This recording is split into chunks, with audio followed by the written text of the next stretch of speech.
స్వస్తిక్ తేజలకైతే కొమ్మకుళ్ళు తెగలేదు, వేరే విత్తనాలకైతే కొమ్మకుళ్ళు తెగులు వచ్చినాయి, మన దానికి కొమ్మకుళ్ళు తెగలేదు. స్వస్తిక్ సీడ్ కింద 3 తెగులు రాలే. వేరే రకాలకు పోల్చుకుంటే మన స్వస్తిక్ సీడ్ మాత్రం నల్లి శాతం తక్కువ, పురుగు శాతం తక్కువ, తెగులు కూడా బాగా తట్టుకుంటది. కలర్ మాత్రం బాగా ఎరుపు రంగులు ఉంటుంది. కాయ మచ్చలకి ఏ మచ్చలు లేవు. వేరే విత్తనాలు మా పక్కన వేస్తారు కానీ కాయ మచ్చలు చాలా వచ్చినాయి. స్వస్తిక్ సీడ్ వాళ్ళు మాకు వారంలో 2 సార్లు ఫోన్ చేస్తారు.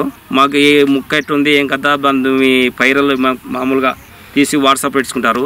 దానికి స్పేర్ మందులు ఏం కొట్టాలా, ఏ మందు కొట్టినారో కనుక్కొని మొత్తం చెప్తారు వాళ్ళు. అది ఇలా కాంబినేషన్ కలిపి కొట్టుకుంటే ఇంకా పైర మెతువుగా సైడ్ పిలుకలు దండిగా వస్తాయి. వేరే రకాలకు పోల్చుకుంటే మన 10 క్వింటాలకు వచ్చేసి 20 నుంచి 30 కేజీల దాకా రావచ్చు తలకాయ.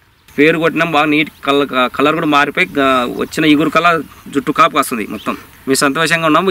ఏడు బాగానే మాకు తక్కువనే కొట్టినాం, కానీ తక్కువ కొట్టినా కానీ మనకు స్వస్తిక్ సీడ్ బాగా ఆసింది. అందుకోసం ప్రతి రైతు వేసుకునే విత్తనం ఇది.